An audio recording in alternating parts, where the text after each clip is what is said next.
Hi, I'm Chris Flavelle. I'm Amalia Johnson. And this is Your World in 5, where we give you a day's worth of international news in just 5 minutes.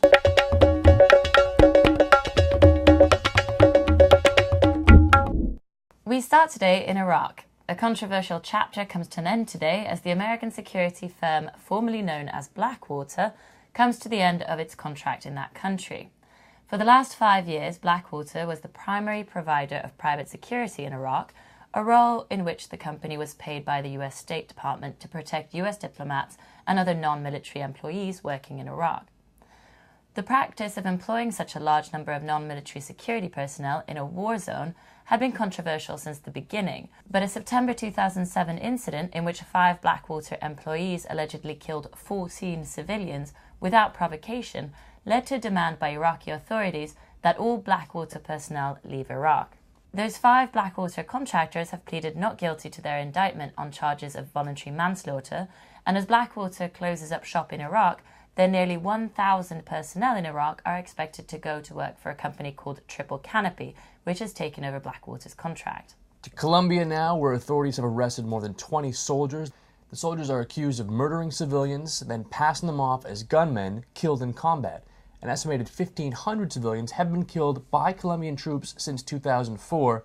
The killings are allegedly a way for soldiers to inflate the number of rebels killed by the military. 3 generals and 11 colonels were fired last fall in relation to the charges. This is only the latest accusation in Colombia's decades-long civil war, which has left the government caught between left-wing guerrillas on one side and right-wing paramilitaries on the other. The country has made some security gains under the current leader, President Alvaro Uribe, but there's still a long way to go. Last month, the UK government said it was halting all military aid to Colombia in response to allegations of abuses by government soldiers.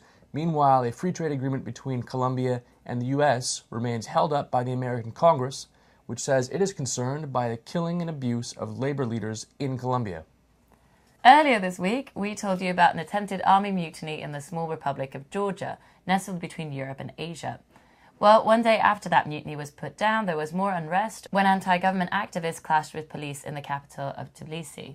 The fighting began after demonstrators climbed a barricade surrounding a police station. Protesters have been calling for the resignation of Mikhail Saakashvili, the young pro-Western president who came to office 6 years ago.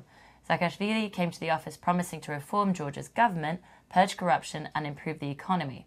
While the economy has grown in recent years, Georgians are worried about relations with Russia. That country fought a war with Georgia last August, seizing territory which many blamed on Saakashvili. According to the BBC, the opposition parties even claimed that Tuesday's mutiny was a setup by the government to take attention away from the ongoing anti-government protests.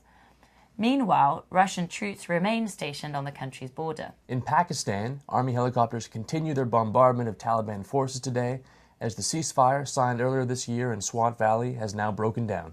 Thousands of civilians are estimated to have fled the area. The UN humanitarian office nearby has registered more than 2,200 families in new camps. The Pakistani government has been under growing pressure from Washington to crack down on the militants, who had moved closer to the capital of Islamabad.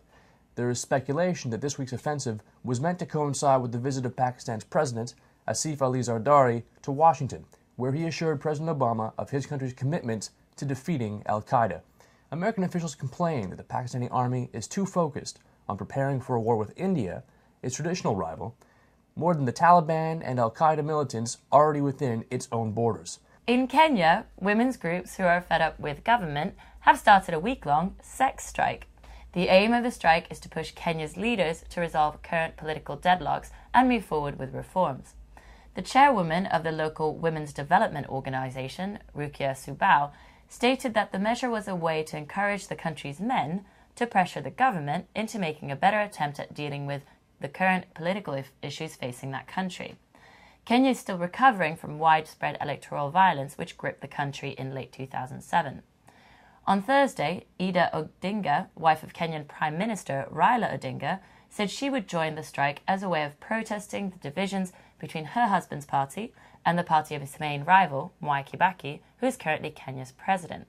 The international community pressured the two rivals into a power-sharing agreement deal in 2008, but disputes have plagued the coalition government, leading to increasing popular discontent.